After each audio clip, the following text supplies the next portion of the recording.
just. Okay, so this session on the 26th of October 2020, part of Ethical Consumer Week, is titled Access Not Ownership.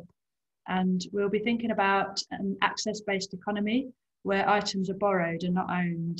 And we can imagine what if shops became more like libraries. We're going to hear from a couple of people already doing these kind of projects and think about how that concept could grow and what business models could support it. Each speaker is going to talk for about 10 minutes and then we'll open up for questions and answers and breakout rooms. We're really pleased to welcome Denise Baden, who is a Professor of Sustainable Business at the University of Southampton. We've also got Mirella Faraz, who coordinates the Network of Wellbeing's community work in Totnes in the UK, where she's helped set up a project called the Share Shed, amongst lots of other things. And Claire Krieger, who is the Assistant Manager at Share Frome, another active project. To get us started then, I'm going to hand over first to Claire from Frome, if you'd like to take over. Hello. So yeah, as you said, my name is Claire and I'm an Assistant Manager at Share Frome. So at Share, we believe that sharing our belongings can not only help ourselves and others save money and space, but we also, this also helps to reduce, this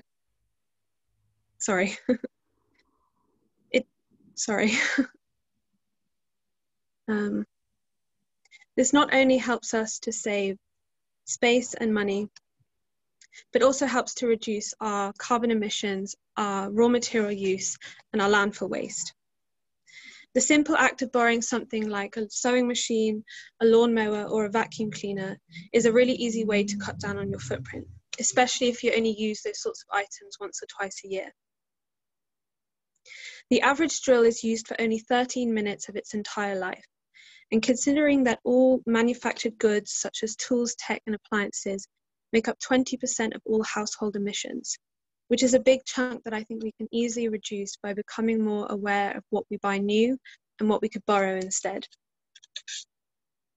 So instead of one person owning 10 items, we like to encourage 10 people to use one item interchangeably to get a really good life out of that one item. So at Share, we operate like a library with members borrowing items for short periods of time for a fraction of the cost to buy. We offer just under 1,000 items, ranging from DIY tools, gardening equipment, tents, and kitchen appliances. And most of these items have been kindly donated by our local community. Between April last year and March this year, we were able to save 199 tonnes of greenhouse gas emissions, 254 tonnes of raw material use, and 22 tonnes of manufacturing waste. And these numbers rise each year as we gain popularity and momentum, with now over 1,000 members. In the same year, we were able to save our members altogether over £140,000. We also offer a membership type for members on low income benefits, such as job seekers allowance and universal credit, offering 75% of all borrowing fees, which increases access to a larger range of incomes. So after 5 years of operation, we want to bring Share mainstream. And we are now in the exciting process of becoming a federation of charities, with Share Frome being the first branch under Share UK, with more branches to come. We will be providing these branches with a toolkit and a framework to make it easier for them to get up and running quickly. Another impactful aspect of Share UK is our emphasis on repairing. Repairing useful belongings is another great way to reduce waste ending up in landfill. We have a wonderful team of volunteers and repairers who've gained knowledge and experience over the years for fixing all manner of tools and electronics.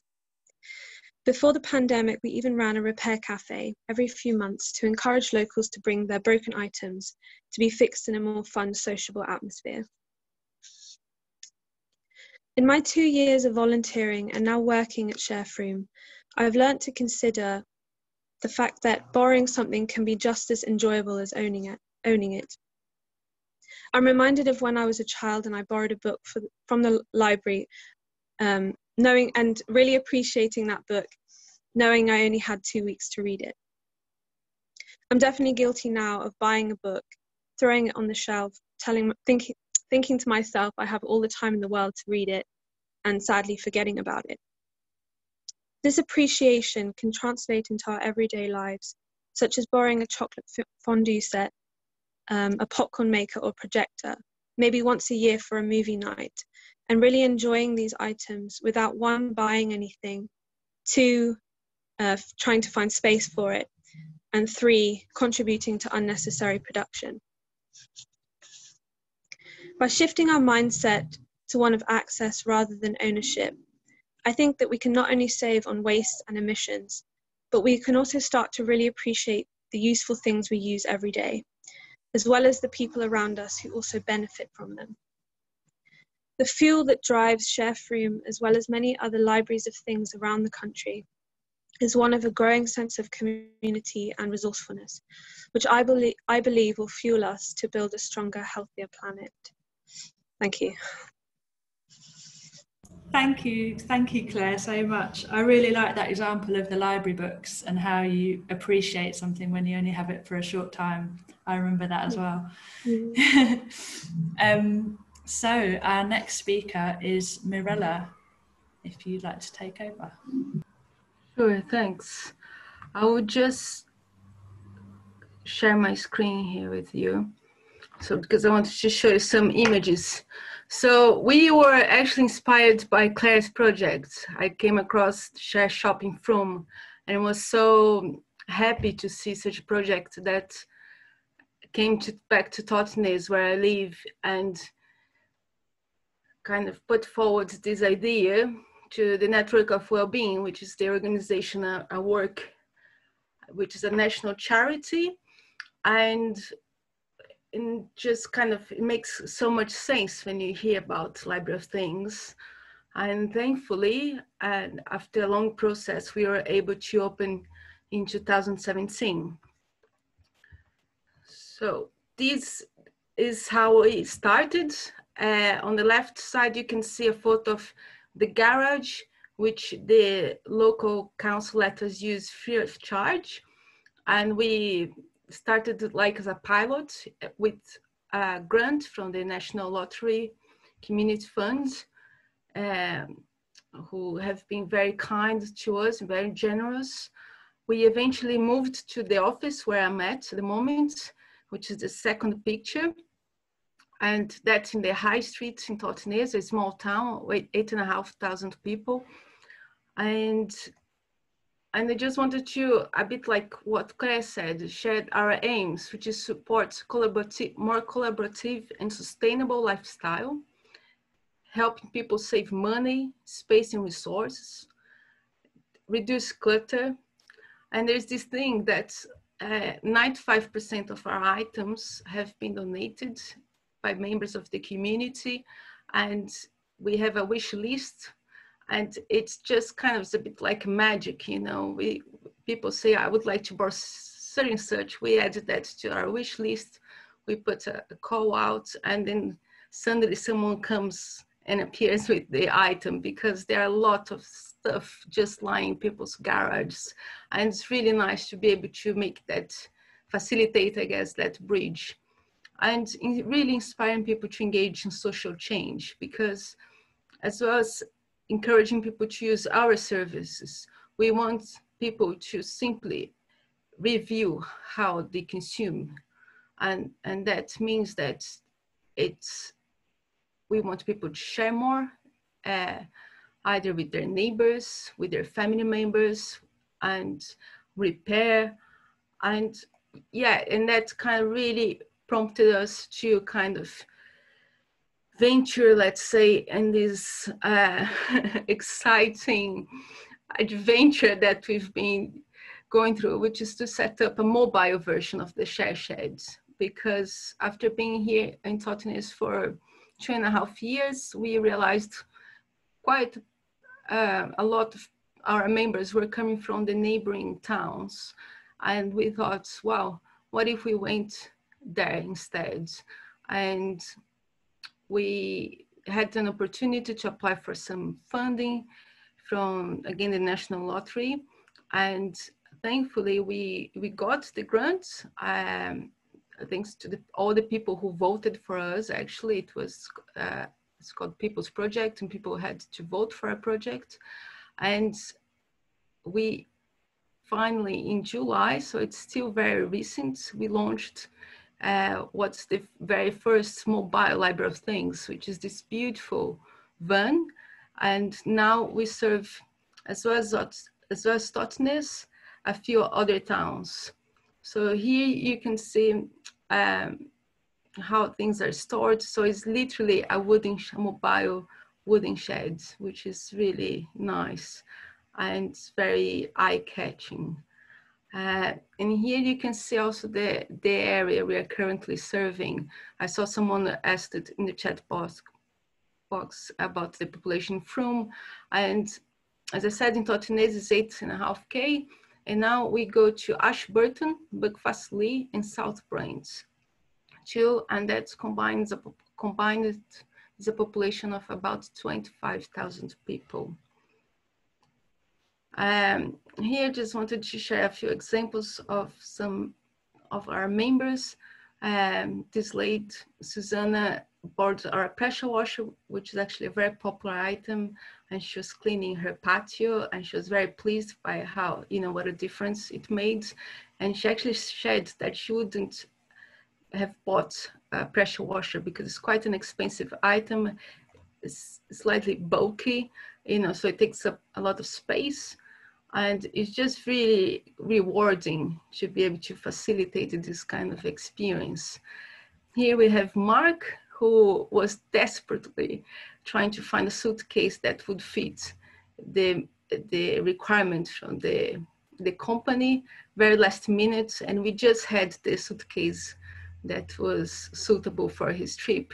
And he was so pleased, and then he sent us this beautiful photo of the shed suitcase going abroad, which is also really nice. I would like to share with you, out of curiosity, the most popular items we have. Carpet cleaner is by far the most popular one. We have 4 actually, carpet cleaners. And then we also notice a bit of seasonality throughout the year, so a lot of trimmers and lawnmowers going in the spring, and now in the autumn our hedge trimmers are very popular, our wood chipper, dehydrator. So yeah, it's nice to notice and observe these differences throughout the year. And here, what's really nice, that these examples of this family from, they're visiting from Japan, someone in the area, and they decided to go camping, and they came to us and borrowed literally everything they needed, from tents to the camping stove to sleeping bags and camping chairs, and they were so appreciative, and it really facilitated kind of this experience, this adventure for them. And the kids were super sweet, and just like, yeah, it's really kind of rewarding, and just be able to see that the real impact that we're having, immediately. We have this other guy who bought this lawnmower, and here he's carrying this draining rod, so he was going to clean his house. And we also, here we have this, he's actually the former mayor of Buckfastleigh, Andy, and we bought our unicycle, and just wanted to share that it goes to show the variety of items we have in our library of things. And as I mentioned, it's not just about sharing, and it's also about repairing, it's about making and swapping. So it's a whole kind of revolution around consumerism. And in light of that, we've been hosting a few events. not so much like in From, Claire was sharing that they do regular repair cafes. We instead have done something called the Share Fest. We did one in 2018, and we had over 800 people coming, and was a whole day full of activities around skill shares. So we had a repair area, we had workshops, we had Christmas jumper swap. So to really encourage people to do things differently. And we also, this year in February, we joined this national campaign called The Big Fix, in which there were more than 8 events happening all over Britain. And we had one in Totnes, and it was a day that the weather was super, super wild. And yet we had 23 volunteers coming to help repair things. And we had, in the end, 92 things that were looked at. That was just over 3 hours. And out of the 92 items, 76 were fixed, were repaired. 9 were still, able to be repaired. They needed spare parts, and only 7 items were beyond repair. So it goes to show how, the potential it has if only we have the opportunity and the mindset to repair things, how powerful that can be, how much resource it saves. And, in doing so, there's that also quality about us really feeling empowered, by learning a little bit more how a toaster works and a drill and that kind of thing. This year we're planning to do another Share Fest. In light of COVID, we decided to cancel. And instead, we are hosting this webinar next month. So I want to take this opportunity to invite you all, and with the amazing Rob Greenfield. And for those who don't know him, he's an activist based in the US, doing very extreme experiments, like spending a whole year of eating 100% of food he is foraged and grown. Or like in this picture, he spent a month wearing the waste that's produced an American a month, to really kind of highlight, the issue around waste. And so, yeah, it's going to be an interesting conversation for sure. And I thank you all for the opportunity to share a little bit more of our journey. We're just really kind of beginning to see the major potential these kind of, sort of projects has. Thanks a lot.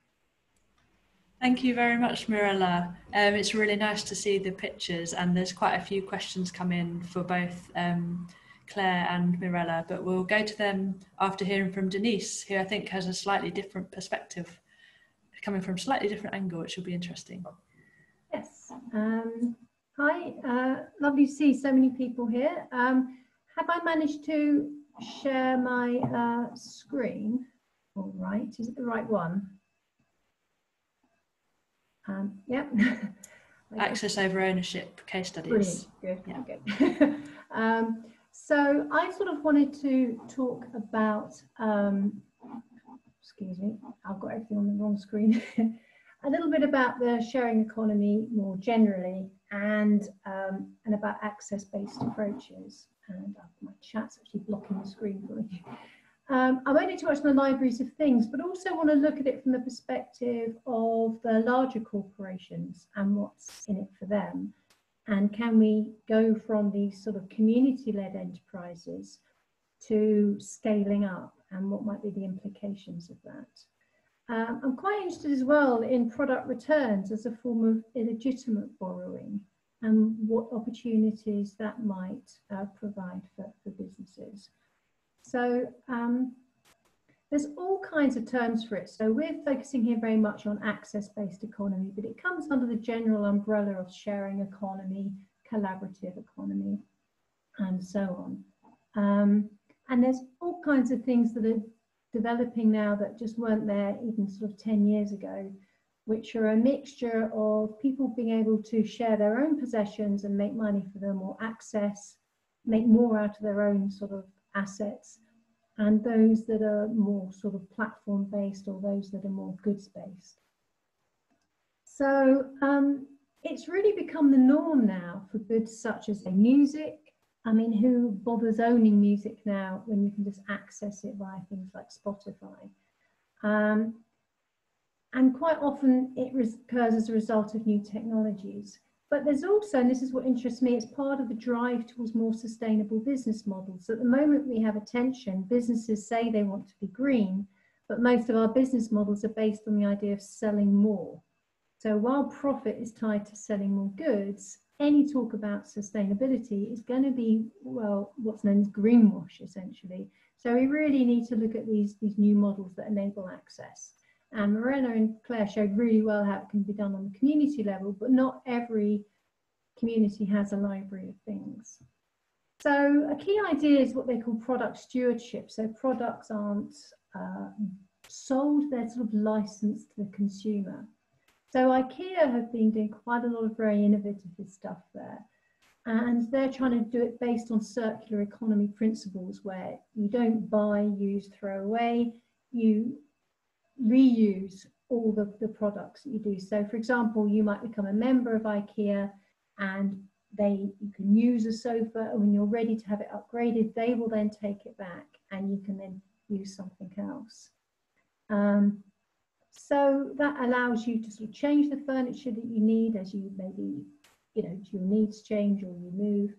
And from 27th of November, so this is very new, customers can sell their sort of unwanted IKEA items back to the furniture shop and get 50% of the original price. So this is really taking it to the next level and is quite exciting.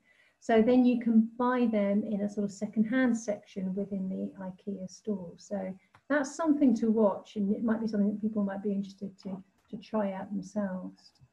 John Lewis as well are looking towards a more access-based system. So she wants to look more at the rental, the resale, the recycle model.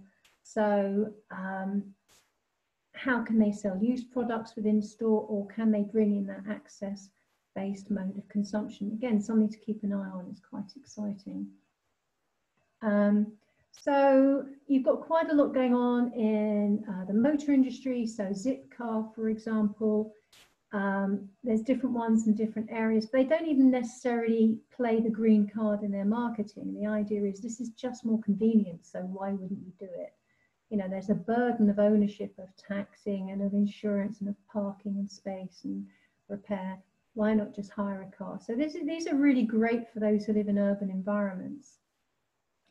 Fashion is one area where it's really taking off, and I seem to see more and more new projects going on. So Urban Outfitters in America started renting out clothing, and the idea is that you pay a sort of monthly subscription and then you can borrow a certain amount of clothes. Rent the Runway is another one in America. I found online the Devout, where you choose 5 items where you rent every month worth £500. So for those who like fast fashion or wearing sort of expensive outfits but don't have room to store them or whatever, it makes real sense. So another one is COS, where you can buy second-hand items directly from previous owners. So H&M are the parent company for that. And they're experimenting now in Sweden with a sort of clothes rental service. So I'd say up until a few years ago, rental was not really seen as an attractive option because the costs were quite high, and you think, well, if I'm going to spend that much, I might as well just own it and have instant access. But they're trying to find a way now to make it much more customer friendly. So Selfridges are also going to start offering clothing rental, and not just that, looking at repairing sort of clothes and jewellery and bags and so on. So these are really good signs. It can also be done very much at the individual level.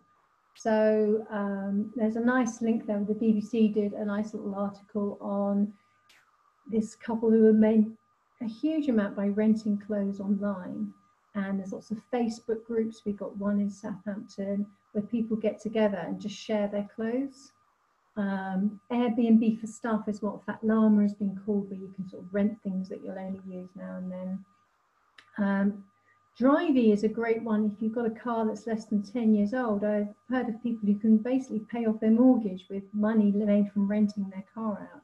And again, it's about turning underused assets into opportunities to make money, or from the other perspective, not needing to buy a car because there's all these different opportunities out there just to use someone else's when it's convenient. So Hire Car are another group that do that.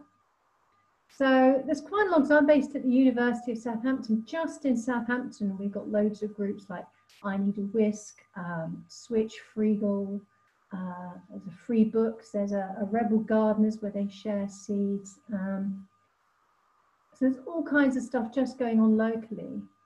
In our university, we had a business student who was very interested, and he developed an app called Neighbour, and we trialled it in our student halls of residence. Now, students tend not to want to deal personally if they can do it on an app.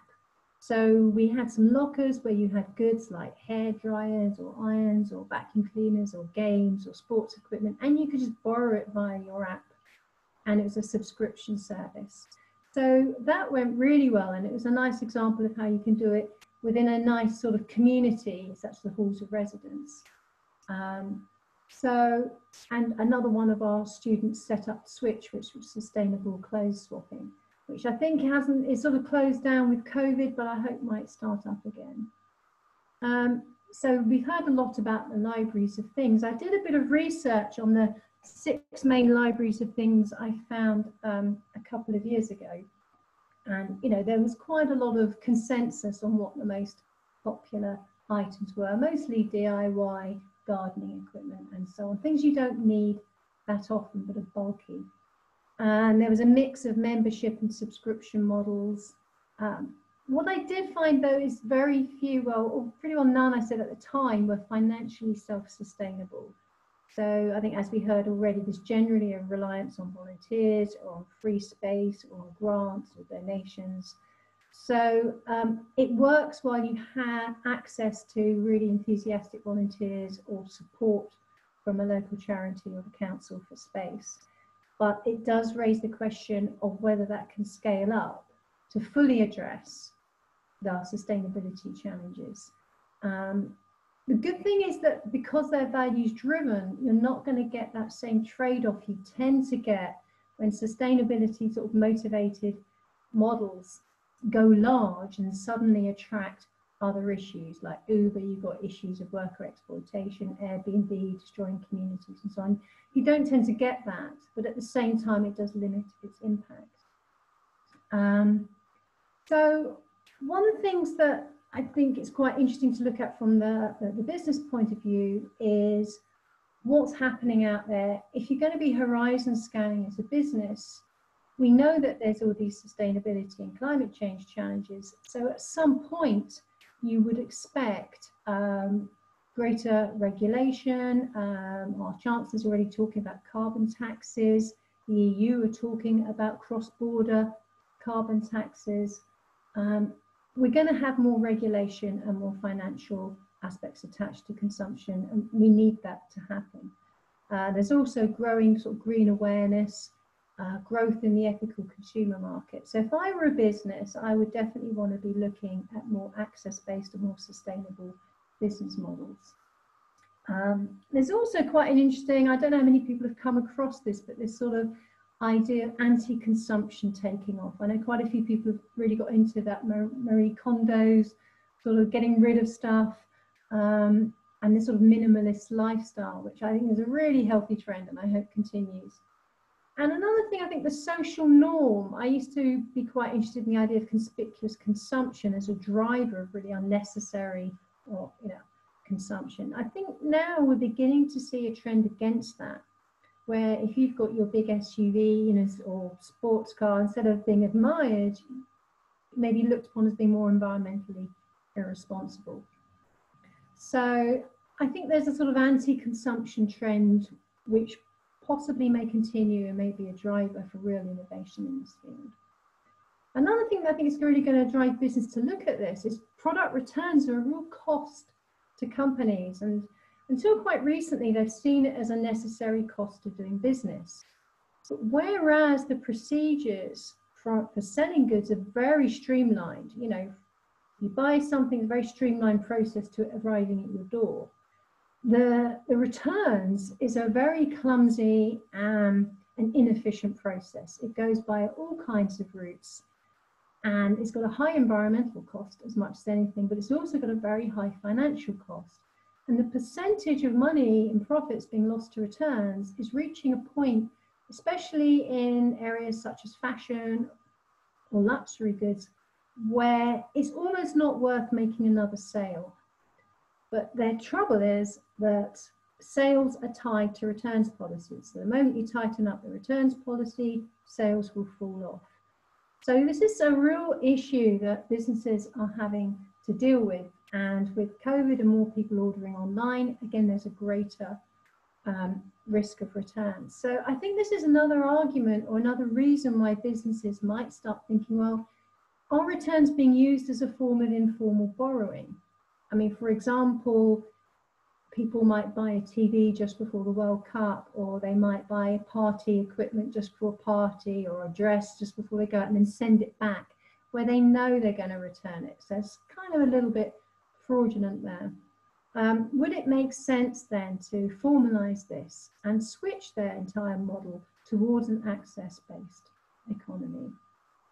So, and I think what would be very interesting is, rather than putting sales at the heart of the strategic planning process, is look at what will happen if you put reducing waste at the heart of your strategic goal.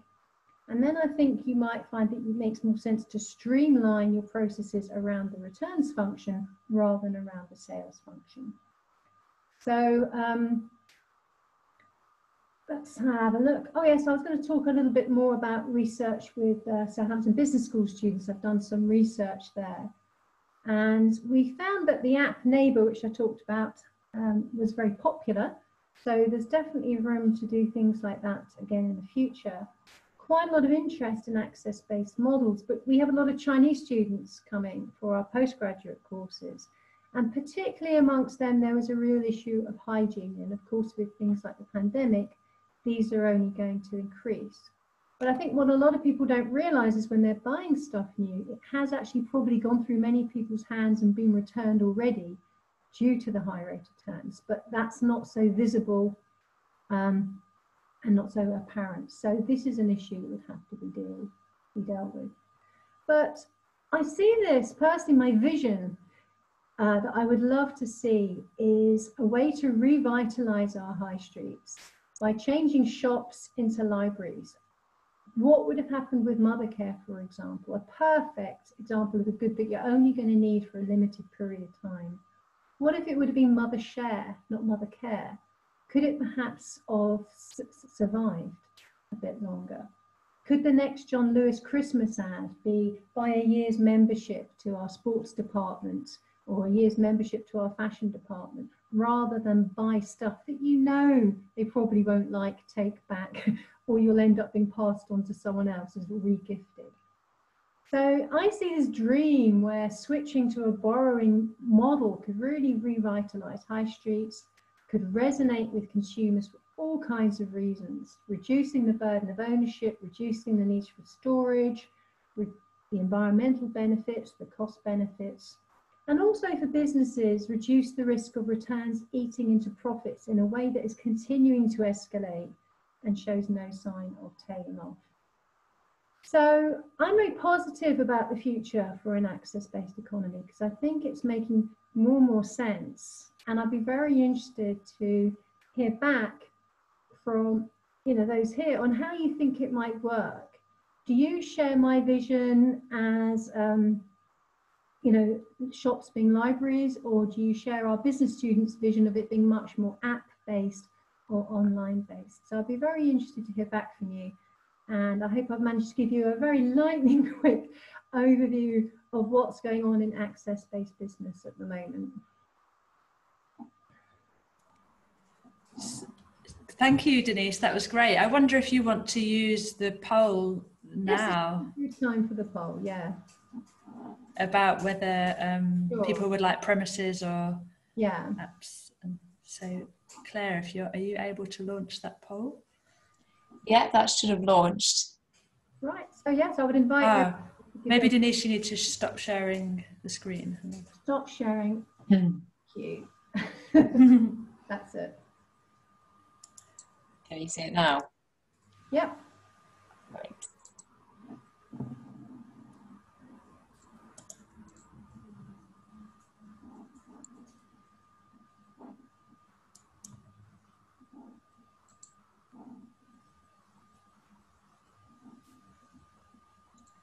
Claire, you might have to tell me when it's done because I can't actually see it.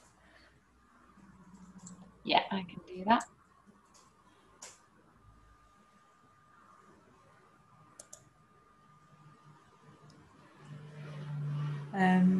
So while we're waiting for the results of the poll, I'll just say that we've got quite a few questions.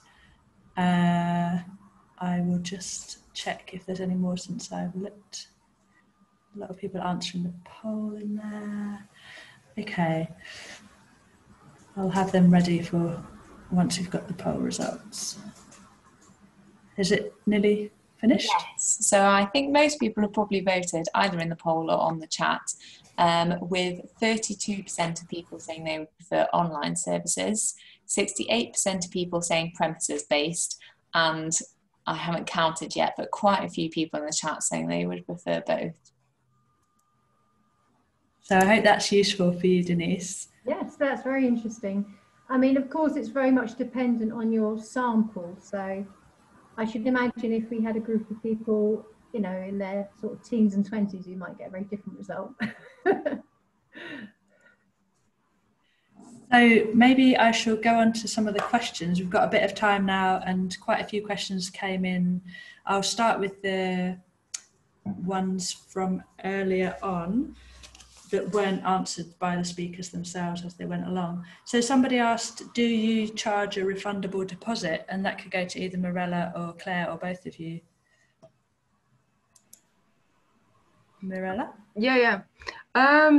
We don't. The way the share shed works is that people firstly have to become a member, and the way it's done is that they can either go online on our website or in person when we are open, fill in a form. So we have their contact information, show their a proof of ID, which proves their address too, and then pay a membership fee between £5 to £30, and that's for a whole year. And that's a way to make things very inclusive for those who are in more kind of low income, as well as, you know, a way to generate a little bit more of income for the project. And then each item has a cost, and that refers to a week-long loan. And the reason we say loan, I think it's important to mention that in borrow, in this kind of language, despite having a money transaction, is because it's still very minimum.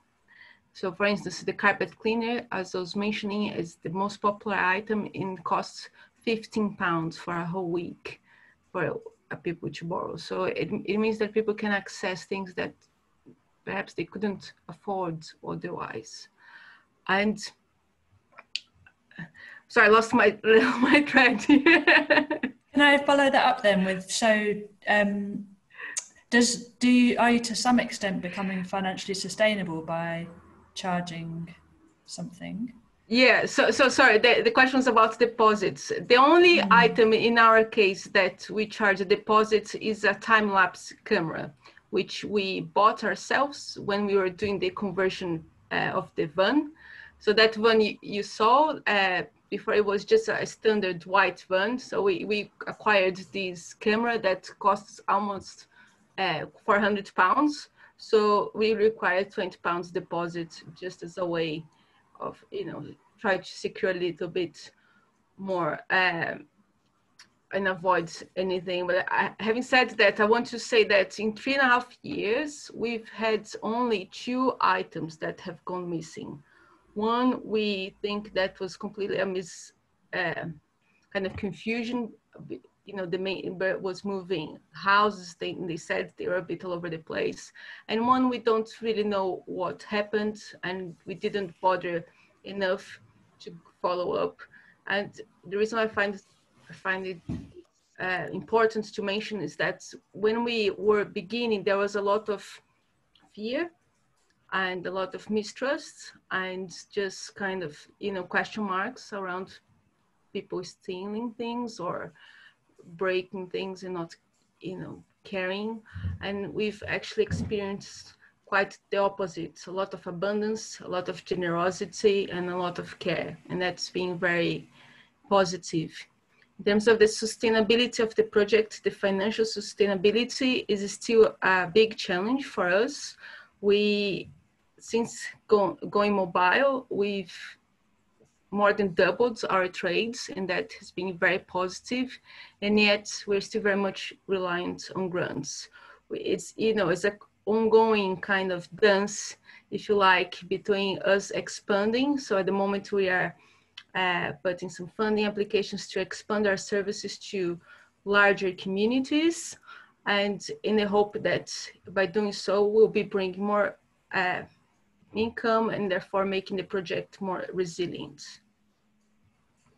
Thank you, Mirella. Claire, I wonder if you want to say, you can also answer about the deposit, but we've had quite a few questions around how do you handle the safety or maintenance of products? Who does PAT testing? What if a product gets damaged? Who helps with the maintenance? All that kind of thing. Yeah, so in terms of the deposit, so we used to do a similar kind of thing to what Mirella said, where the more expensive items, it would be like £20 to £40 cash deposit. We've now actually changed our system a bit, partly because of the coronavirus and we're not using cash at the moment, but also it's actually made it slightly easier to keep track of what actually gets returned. So we save members' cards on file so that when they borrow an item and then they don't return it, there is a fee that comes out. So actually, while it's, you know, like, I think maybe for the consumer, there is a sort of, before it used to be kind of more trust-based, but now I think actually people, because obviously people want to save money, and then it fuels them to actually bring it back. So and we've actually had less trouble with trying to follow up on late fees. And then in terms of broken items, that we have sort of had to rely on, like, just honesty. Just people just communicating with us if there's been a problem. A lot of the time it's just, you know, it just happens, it's accidents and whatever. But yeah, we do have a couple of volunteers who repair our items for us. A lot of it was done during the repair cafes, but we did have two volunteers who would come in while we were open and just mend as much as they could. And then the other question was about PAT testing. PAT testing, so that's another thing. Similar, we've got a volunteer, two volunteers who come in weekly, because as we've got more and more items, there's more things to PAT test. It is reliant on volunteers. So someone also asked how, if they'd be concerned about borrowing something that they weren't familiar with, and is there, they'd need some time to get familiar with it, or maybe is there any kind of introduction to how to use things? We do try as much as we can to, on the inventory, on each listing for each of the item, we try to put as much information on there as possible. So we put an online manual, especially if there's not a manual, like a physical one with the item. But also just we kind of gather feedback from previous users. So like if there's there's like a notice board that has a real knack to putting it up, and we've sort of gained kind of feedback from people to sort of know what exactly to do. And also with some of our items, we've done some videos, just sort of like a visual explanation of how to use them. So it does come with a bit of sort of trial and error, almost through, which I quite like, because there's more of a kind of like a communication between users and the shop itself to kind of work out how best to use our items. So like working together with the users to improve the service. Just a couple more questions on the sharing libraries then, before there's some questions for Denise as well. But you did talk a little bit, one of you, about there's a seasonality to what people borrow. But I think somebody was asking, are there times of year where those certain items actually run out and people might encourage people to buy them because they can't access them when they're too popular? Oh, maybe I think Mirella just unmuted, so go for it.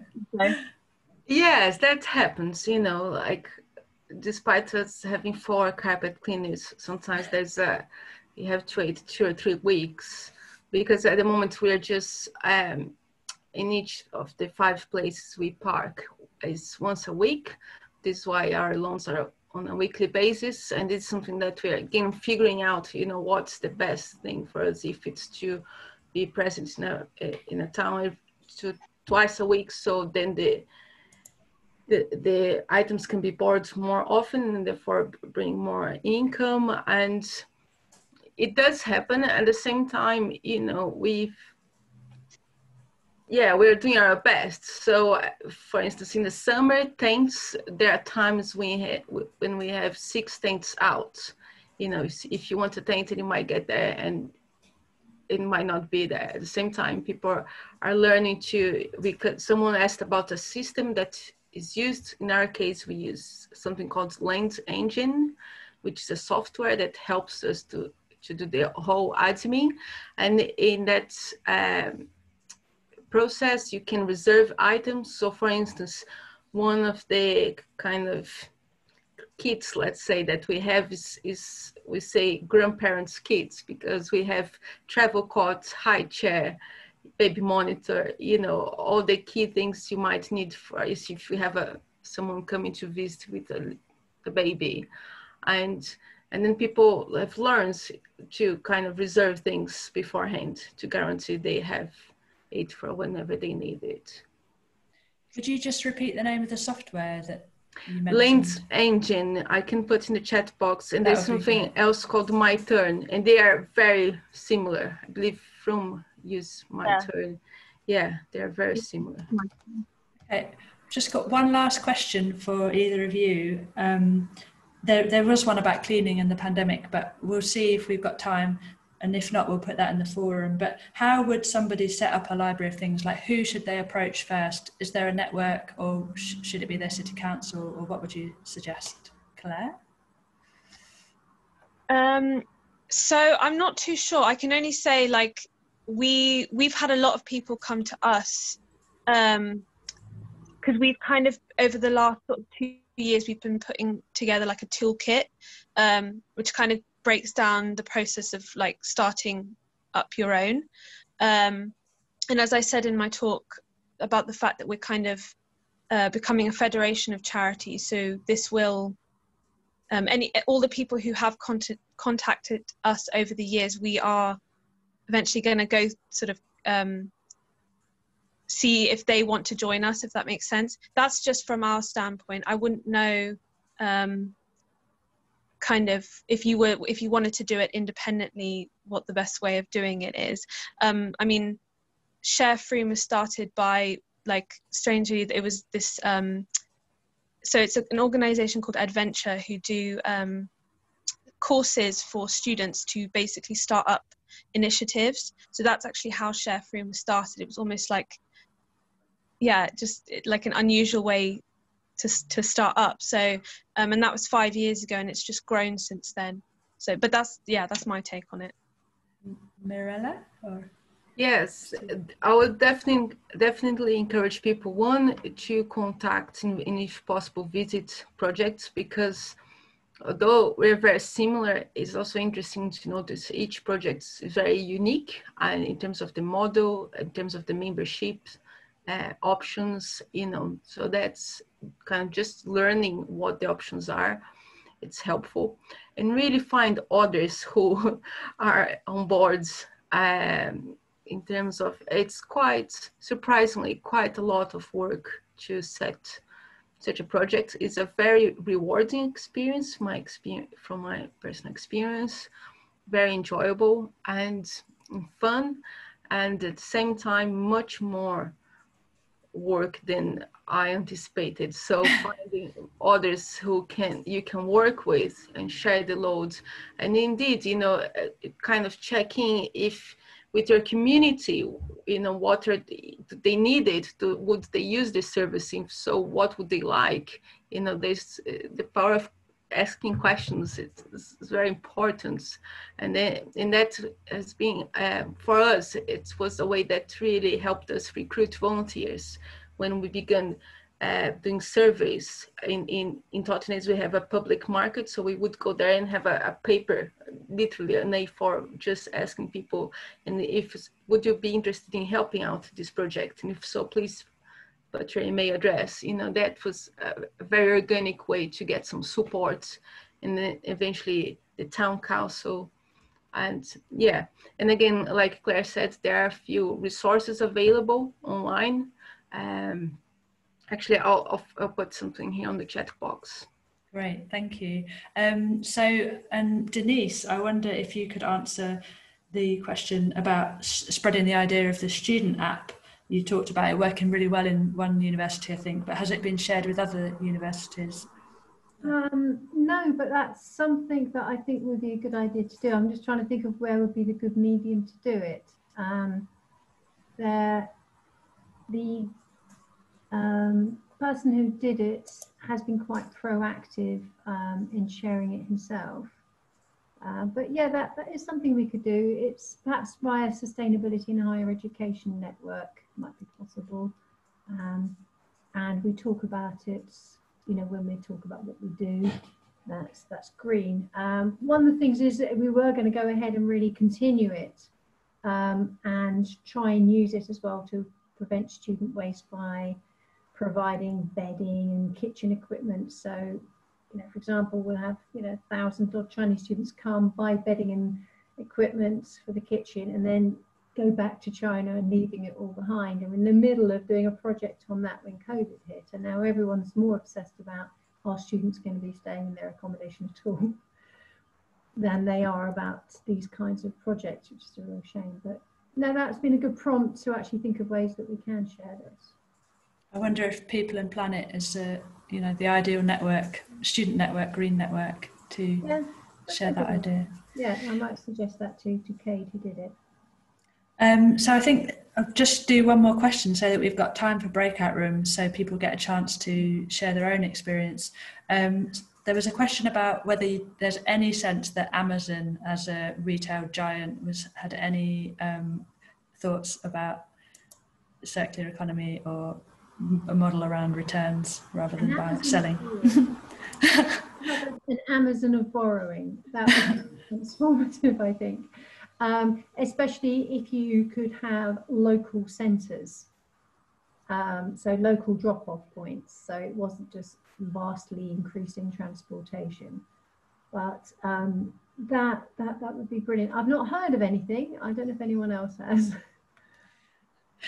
I don't know. That people can bring it up we're going to go into breakout rooms in a second. So Claire can set up rooms. We'll have like 3 or 4 people in each room, and we'll send you the question, but I'll just read it out now. Just would like you to think about or share if you have any experience of a sharing project of any kind, or how you can imagine something like this developing in your community. So we'll give you about 15 minutes in your small groups, And we suggest you could start it with a go round, take a minute each, and then, you know, open it up as you wish, but just make sure everyone has a chance to speak. And we'll come back in about 15 minutes and share some of those ideas in the chat box. So Claire, if you'd like to set up the breakout rooms, everyone should receive an invite on their screen. And then you just join the room.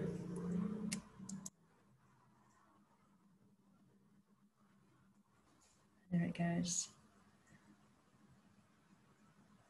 So we'll send the message.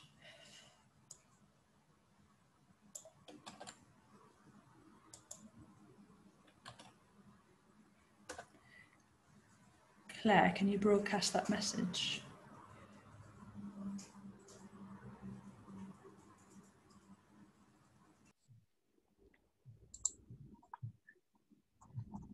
Hello, people coming back.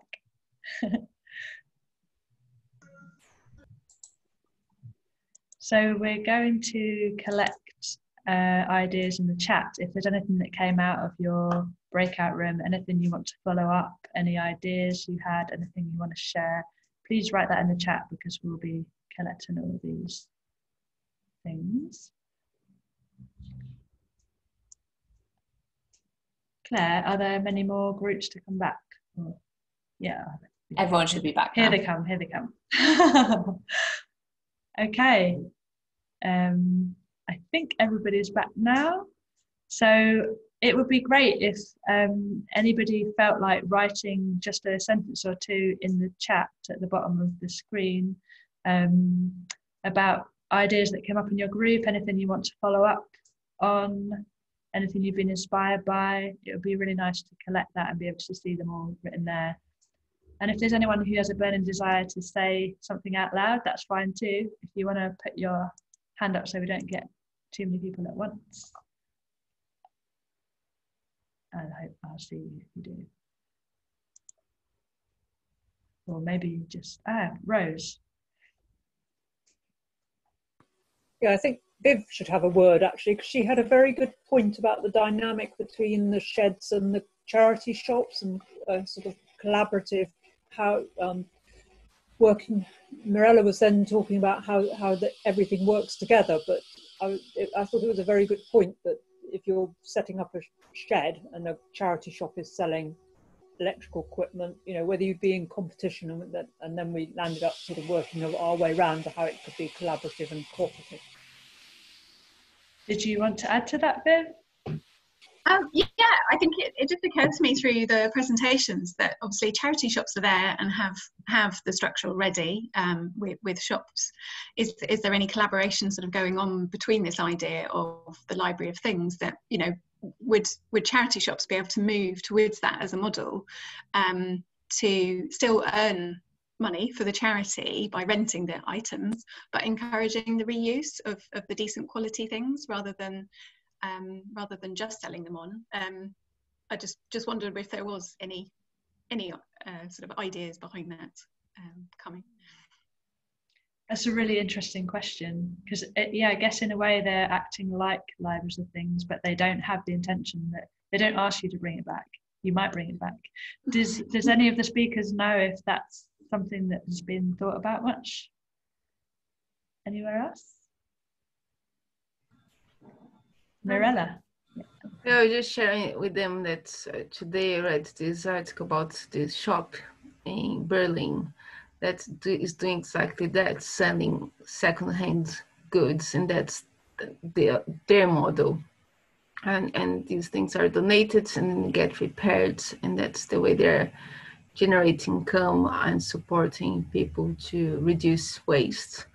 And it's, yeah, there are many options, I guess, available in terms of how to operate. And also it really depends on what's already in your community, what's working, what's not working, what people, you know, want. Because sometimes we might think it's a great idea, but if the community doesn't agree or won't use it, then it's unlikely that we'll thrive. So it's important to recognize that too, you know, the need and the context that we are working with. Thank you. Just if somebody else wanted to comment on their breakout room, I can't actually see everybody at once, so please feel free to pipe up. And yeah, I can see a hand, Juan Andres. You're muted. Sorry. I was in a very interesting group there, and it was very interesting to move the conversation from goods into other ideas like services or how people are sharing their abilities, you know. So you can do something, some other does something else for you, etc. And it's just beyond the traditional thing, you know. I have been using shared car system for 17 years, but thinking another out of this box was very powerful and interesting. So thank you for the member of my group. Great, thank you. I think we have another poll we could use as well, just before we go to final comments from any of the speakers. If Claire, you would like to launch that poll. I think the question is, what factors would encourage you to choose access over ownership? And it's a multiple choice, so you can choose as many answers as you want. Can you let me know if that's being launched, as I can't see it? Yeah, that has been launched. Hopefully you'll be able to see it. And while you're doing that, if the speakers could just think if there's anything you want, another final minute of any thoughts you have, any advice or suggestions or memories of when you started your project, or anything you'd like to say at the end, and then we'll finish with some closing comments. How's the poll doing? Yeah, good. 15 out of 23 have voted so far, so just waiting for the last few.